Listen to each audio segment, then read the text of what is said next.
justru dibandingkan dengan Habil saudaranya. Karena adanya kedengkian dan kebencian dalam hatinya, ia sangat berharap Habil gagal.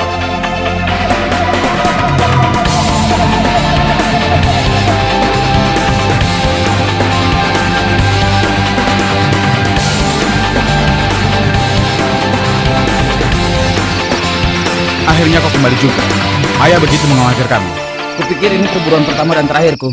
Kalian tidak perlu khawatir. Sudah begitu lama kau di hutan, tapi kau malah kembali dengan tangan hampa. Aku hampir saja kehilangan nyawaku di sana. Aku diserang oleh rusa. Kupikir kau berkelahi dengan singa, dengan tangan kosong. Qabil, sudahlah. Apa ayah marah padaku? Tenanglah, dia tidak akan marah pada anak emasnya. Dia hanya akan marah jika aku yang melakukan hal seperti itu. Apa maksudmu? Kenapa ayah harus marah padamu dan tidak padaku? Memangnya kenapa? Karena kau adalah anak sayangannya, anak baik, begitu kan? Kamu tidak pernah berbuat salah. Kamu ini adalah buah hatinya. Qabil saudaraku, itu tidak benar, Qabil. Ayah mencintai kita berdua. Dia akan sedih mendengar hal itu. Aku juga mencintainya. Tapi seperti biasanya, kau akan mendapatkan apa yang kau inginkan. Kau pikir aku tidak lihat? Beda sekali ayah memperlakukanmu. Aku tidak percaya kau berkata seperti ini. Apa maksudmu membeda-bedakan?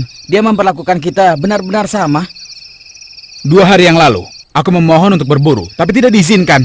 Malah kau yang diizinkan. Jadi berhentilah berpura-pura, seolah kau tidak paham apa yang kukatakan. Tapi waktu itu sedang ada banjir besar. Semua persediaan makanan kita habis. Kita akan mati kelaparan jika tidak bekerja keras mengisi persediaan makanan. Itulah alasanku untuk pergi berburu. Aku hanya ingin membantu, tapi karena dia membenciku, dia tidak mengizinkanku. Itu tidak adil. Ayah mengkhawatirkanmu. Ia sayang padamu. Aku juga sayang padanya, tapi ia akan lebih memperhatikanku jika kau tidak merusaknya. Kau tidak serius dengan ucapanmu itu, kan?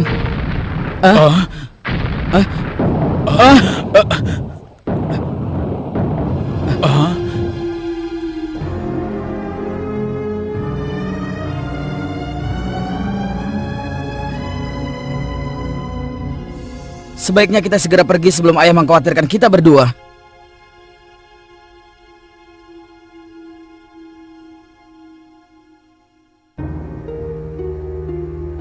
Nabi Adam adalah seorang ayah yang penuh kasih, yang mencintai kedua anaknya.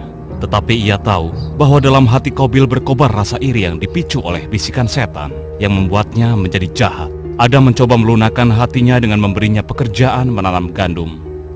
Dengan harapan cara itu akan membuat pribadinya yang kasar menjadi lembut. Demikian pula untuk membantu Habil mempertahankan sifat sabarnya, Adam memberinya pekerjaan memelihara ternak. Tapi bisikan setan terus-menerus menghasut pikiran Qabil. Karena tidak mampu menolak pengaruh setan, Qabil sering mengikuti bisikan itu.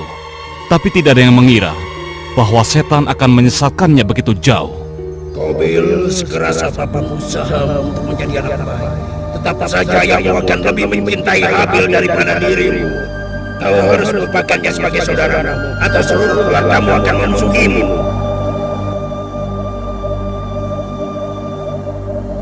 Suatu hari, Nabi Adam memanggil putra-putranya dan memberitahu mereka supaya berkurban sebagai tanda syukur kepada Allah. Ini merupakan ujian untuk melihat siapakah di antara mereka yang terbaik dalam berkurban.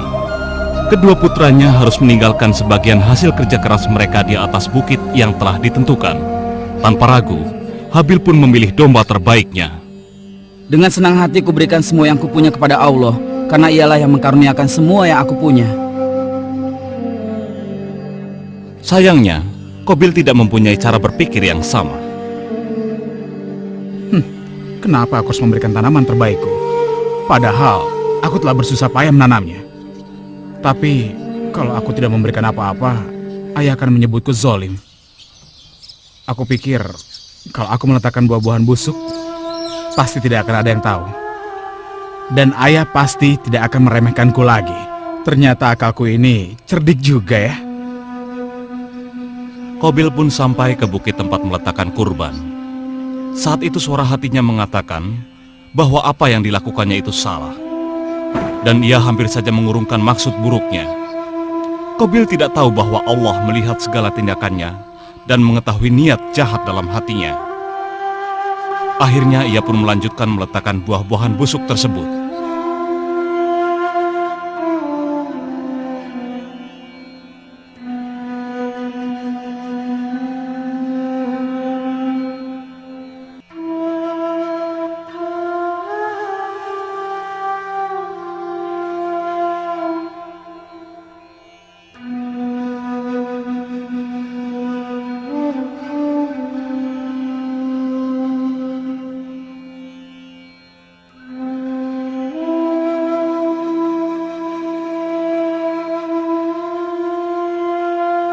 Ya Allah, terimalah kurbanku ini, maafkanlah kesalahanku, dan tunjukilah ibuku, ayahku, dan saudaraku ke jalan yang benar. Beberapa saat kemudian, Nabi Adam memberitahu anak-anaknya bahwa Allah telah menerima kurban Habil dan tidak menerima kurban Qabil.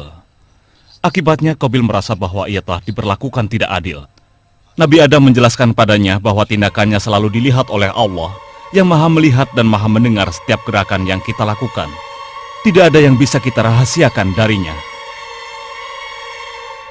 Meskipun kecewa pada dirinya sendiri, perasaan bersalah Qabil segera digantikan oleh hasutan setan kepadanya. Lihat kan, Habil yang ini lagi. Sekarang jika ada orang yang menyingkirkannya, siapa yang tahu? Kamu tahu kan bahwa kau bisa melakukannya diam-diam dan tidak akan ada yang menyalahkannya. Singkirkan dia, atau kau akan menyesal seumur hidupmu. Iya, aku akan melakukannya. Aku akan membunuh Habil.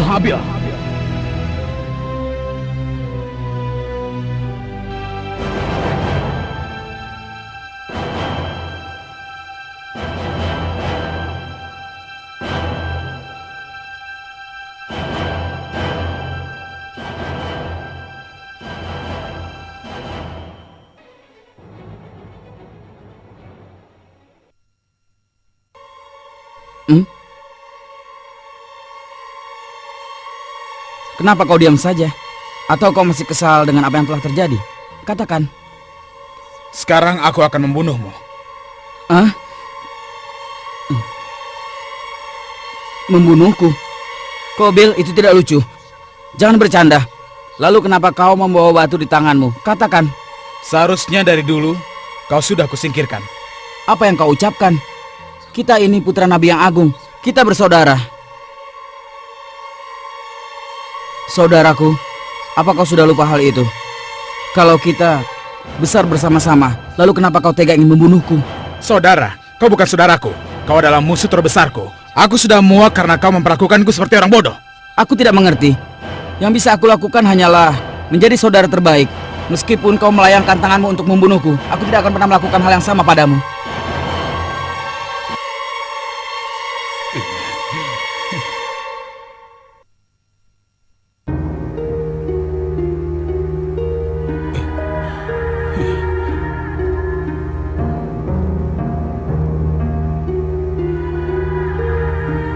Sial! Habil sangat sedih atas kejadian hari itu.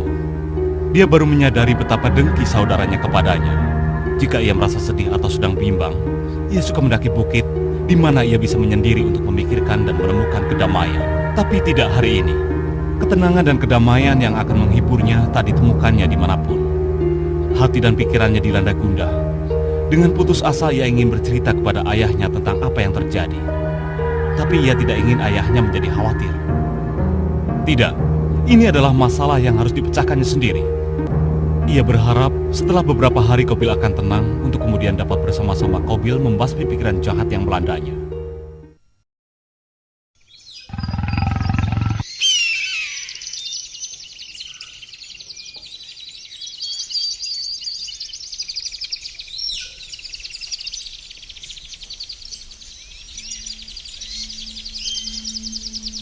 Kau mendengar sesuatu, Qabil?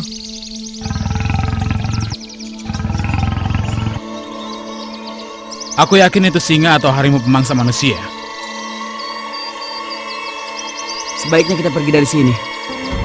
Jangan katakan kalau kau ini seorang penakut. Baiklah, tapi